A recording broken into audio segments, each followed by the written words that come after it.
Hello everyone, Colton Taka here on Sonic and OKKO Fnatic 2020 here. Oh, come on, please.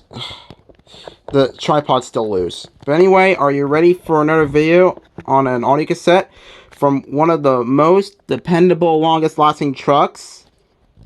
I sure hope you are, because it's time for another 1994 Chevrolet audio cassette. My tripod's not going good today. I don't know if I could try to fix it. It's just not going good. Oh, give me a second, please. Okay, I think it might be still now. But anyway, I recently got this in the mail. I mean, I was originally supposed to eventually, wait till a day passes to eventually get out of the package. Well, I just had to do it anyway. I mean, it's okay. But anyway, this is another Chevrolet audio cassette, and I've not gotten one of these in a long time. It's been almost 2 months, and I have not gotten one of these. So this is a 1994 Chevrolet Suburban. Now, I just want to tell you, I originally ordered this on eBay back in May 16th, but the order got canceled 2 days later. So I ordered it again, but this time it's the one with the owner's manual. Here, I'll show you the owner's manual that is with that. So here, I'll show you the owner's manual. I'm gonna get it out. I just need to get this unstuck. All right. This is the owner's manual right here. So yeah, this is my third Chevrolet audio cassette that I got an owner's manual along with. The first one being the 1995 Chevrolet Chevy van, and the second one being the 1995 Chevrolet Caprice. So yeah, I'm very excited. So I'm just not really, about the information for this tape. It said that from the seller, it says that the tape was in good used condition. I don't really know if I should believe him or not, but I just don't know about the tape. So I'm gonna look at it for a minute. When we get out of the case. So I got it out. What it looks like is that on the side, one part of the tape, it looks like I don't know what happened. Side 2 looks fine, but I don't know if the tape is gonna play fine though. If it doesn't play fine, then I don't know if I should keep this. All right, let's put the tape in. Is it not gonna go in? All right, come on. There we go. Let's just hope the tape plays very fine. All right, let's play the tape right now in 3, 2, 1. Oh crap! Here we go.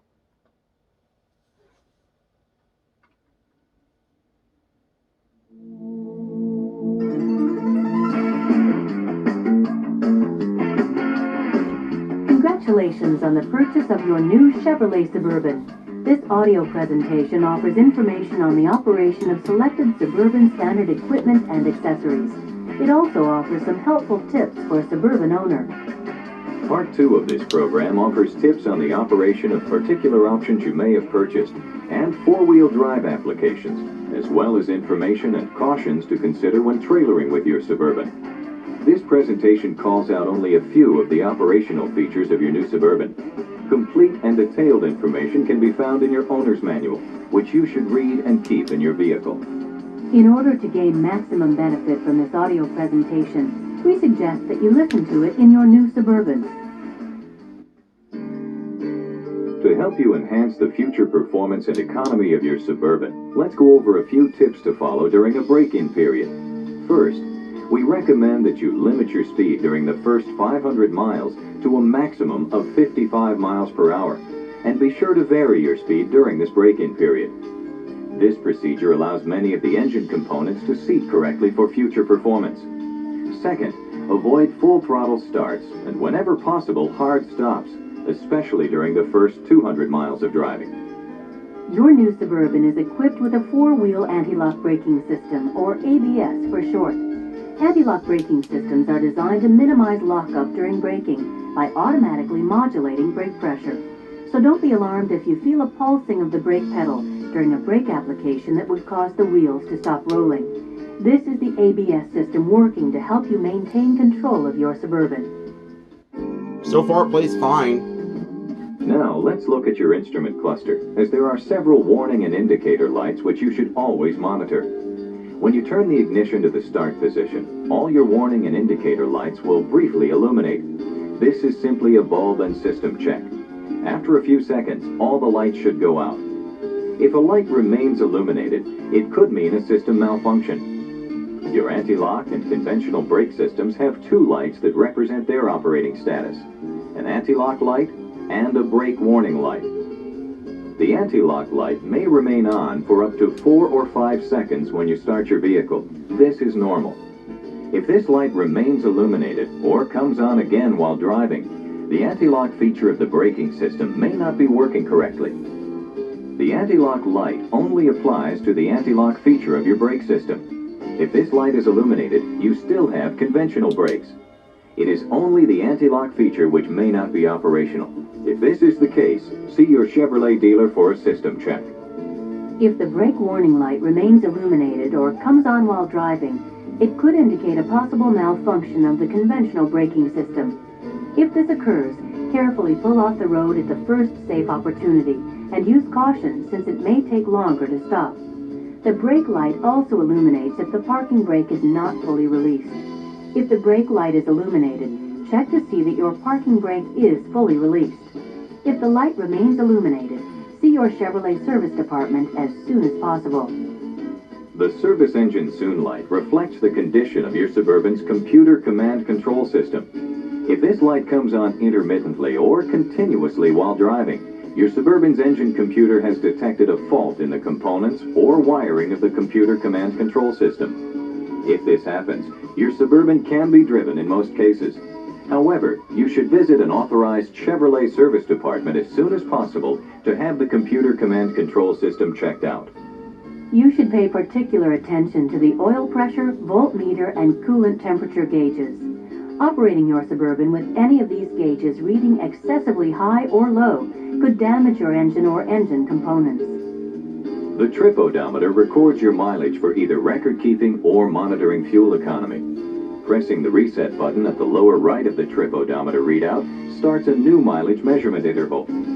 With the tachometer instrument cluster, the odometer reset button is toward the upper right of the speedometer display. As a special note, operating the engine with the tachometer reading in the color-coded high-speed area could lead to serious engine damage. Not sure if the tape's going to play fine, but we'll see. Now we'd like to offer some fuel recommendations and starting tips. The fuel gauge registers the approximate level of fuel in your Suburban's fuel tank. The standard fuel tank capacity is about 42 gallons. When filling the fuel tank, use regular grade unleaded fuel with a minimum octane rating of 87. And if you use a methanol or ethanol fuel blend, be sure to see the owner's manual for proper mixture recommendations. To start your engine, rotate the ignition key to the start position, but don't depress the gas pedal. If you do, you could flood the engine. If the engine doesn't start in 3 seconds, depress the accelerator pedal to 1/4 throttle and turn the key again. If the engine still doesn't start, it may be flooded. Wait about 15 seconds for the starter to cool. Then depress the gas pedal to the floor and hold it there while cranking the engine for a maximum of 12 seconds. This should clear the engine if it's flooded. Also, if your truck is equipped with the 7.4-liter V8 engine, remember to depress the gas pedal to 1/4 throttle for 2 seconds after the engine starts if the outside temperature is below 60 degrees Fahrenheit. As a special note, don't crank the engine for more than 15 seconds at a time. And be sure to wait 15 seconds before trying again. This will help prevent damage to the starter. Section 2 of the owner's manual offers detailed information on starting, while Section 6 offers additional information on fuel, oil, and fluid capacities. The headlights and taillights are operated by pushing the switches to the left of the instrument cluster. High and low beams of the headlights are controlled by pulling the turn signal lever toward you until it clicks, then releasing it. The turn signal lever also controls the operation of the windshield wipers and washers.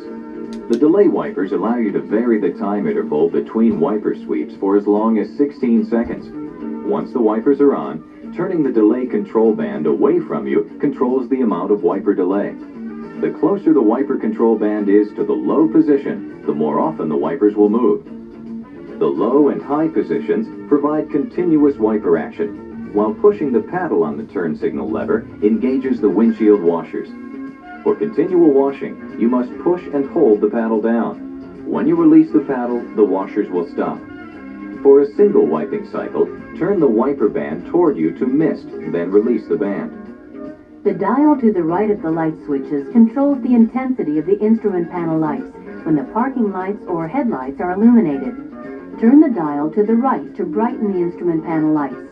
Turning the dial fully to the right will turn the interior lights on. The emergency or hazard warning flashers are controlled by a button underneath the ignition switch. To turn the flashers on, push the button in. To shut them off, pull out on the collar surrounding the button. For your convenience and accessibility, the fuse panel is located beneath the instrument cluster on the driver's side. Refer to Section 2 in the owner's manual for additional information on lighting features and controls. Fuse locations are illustrated in Section 6. Yep, we get that. The automatic 4-speed overdrive transmission is designed to make your driving So as far, easy plays as fine. possible. It's no The problem. circle D, overdrive position, allows the transmission to automatically choose the appropriate gear for load and driving conditions, and should be used in most driving situations. The D, drive position, should be used for increased performance when towing a trailer or driving on hilly roads if you notice excessive shifting between gears. The D, drive position, should also be used on slippery surfaces to avoid an unexpected downshift. When road conditions improve, shift back to the circle D, overdrive position. Stay sitting You'll there. find that the second gear position provides additional power for hill climbing or engine braking. In addition, if you have a Suburban with a gross vehicle weight rating under 8,600 pounds, when the gear selector lever is placed in the second gear position, your truck will start in second gear. There. This second gear start will limit the torque to the drive wheels for better use of available traction on slippery surfaces. The gross vehicle weight rating can be found on the certification label at the rear edge of the driver's door. The first gear position is for maximum engine braking at low speeds, like when you're driving or towing a trailer down a steep hill. It also helps provide maximum engine torque when driving through deep snow or mud. When you leave your truck, place the transmission in park, then set the parking brake located to the left of the brake pedal. To disengage the parking brake, use the release at the lower left side of the instrument panel. As a special note, if you have the four-wheel drive system, never leave the transfer case in the neutral position when parked, since the vehicle could still roll even though the automatic transmission is in park. Section 4 in your owner's manual offers additional information on parking and leaving your vehicle. Suburbans without air conditioning are equipped with easily operated ventilation and heating controls. This system uses a fan switch and two sliding levers. The fan switch controls the volume of air that flows into the interior. Moving the switch clockwise increases airflow, while turning it counterclockwise decreases airflow. The lower sliding lever allows you to adjust the temperature of the air flowing into the interior. Could play The fine. upper sliding lever allows you to select any of the modes indicated above the lever. To control interior airflow, place the upper lever directly below the mode you wish to use. 3 modes exist. From left to right, they are vent, heater, and defrost. The vent mode directs outside or outside heated air through the instrument panel outlets. Using this position is helpful for defogging your side windows. The heater mode directs the majority of the air to the lower heater outlets for maximum heating. The defrost mode directs most of the air to the upper defrost outlets. Placing the upper sliding lever between heat and vent will divert air to both upper and lower outlets. If your Suburban is equipped with air conditioning, you'll find additional operating instructions for this system in Part 2 of this program. Okay. Your electronically tuned AM or AM/FM stereo radio has some very convenient functions. With the AM/FM stereo, the Seek button allows you to seek out the next available station. The Scan button allows you to briefly sample all of the radio stations available. If while scanning you find a station you enjoy, quickly tap the Scan button again to lock that station in. To preset 6 AM and 6 FM stations on your AM/FM stereo radio, first, find a favorite station by using the tuning knob or Seek or Scan controls. To lock in that station, press the Set button, and within 5 seconds, one of the numbered buttons. To set your electronic clock, you must use the Set, Seek, and Scan buttons with the AM/FM stereo radio. When you push the set button, a set indicator light will illuminate. Within 5 seconds, press the seek button to set the correct hour. By pressing the set button again, within 5 seconds, you can use the scan button to set the minutes. With the AM radio, you can preset 5 AM stations. Press the set button, and within 5 seconds, press one of the numbered buttons to score that station. If you plan on using your Suburban for transporting cargo, be sure to secure all of the items in your vehicle prior to driving. Cargo weight in the rear area of the vehicle should be located as far forward as possible. Don't pile cargo or luggage higher than the seat backs. To release the rear lift window, use the switch on the instrument panel or the oval-headed key from the outside. To activate the release switch, the automatic transmission must be in park or neutral. To lower the tailgate, first lift the window and then lift the release handle located at the inside of the tailgate below the window. If you need to tow your Suburban, see Section 5 in the owner's manual. When it comes to maintenance of your new Suburban, you need to keep in mind that different driving situations require differently scheduled service intervals.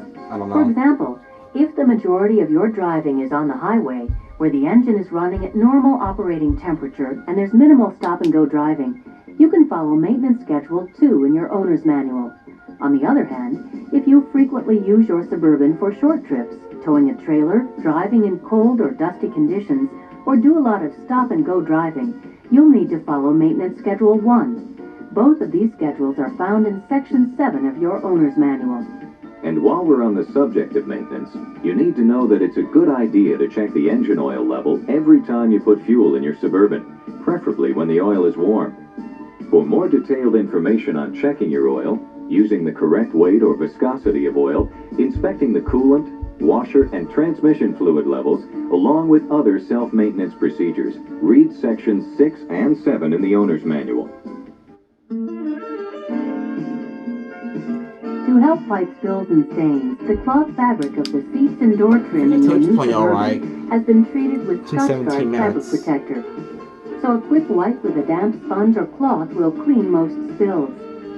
For detailed information on the stain cleaning procedures, refer to Section 6 in your owner's manual.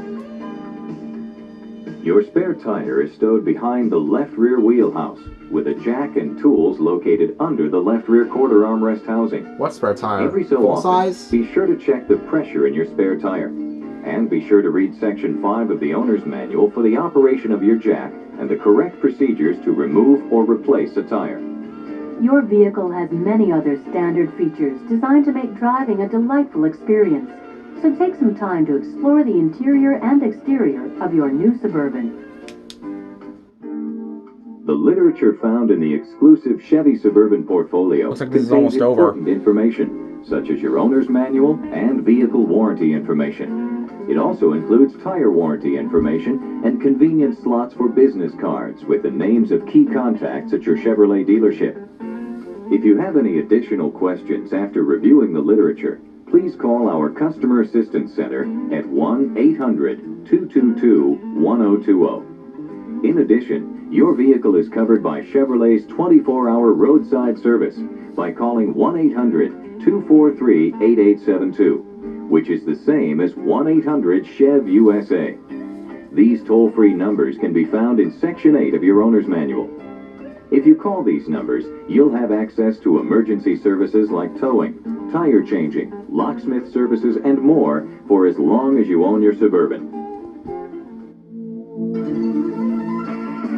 We'd like to remind you that Part 2 of this program provides additional information and operational tips about the special options you may have purchased to customize your new Suburban. It also includes information on the use of child restraint devices. Wait. Oh. Stay still, please. Alright. Wait, so side 1 is shorter than side 2 in this one? Wow. Looks like my mind is blown now. Side 1's like shorter than side 2. Oh boy. Well, while I'm waiting for this tape to finish spinning, it's time to finish the video up. I'm pretty sure the tape's playing fine and there's no need to worry. So anyway, that's about it for this video on side 1 of the 1994 Chevrolet Suburban cassette. Side 2 will be coming very, very soon, when this is done spinning. So anyway, I'll see you guys in the next video. This is Colton Tackett on Sonic and OKK for next 2020 signing off. Oh, stay still, please. Peace out.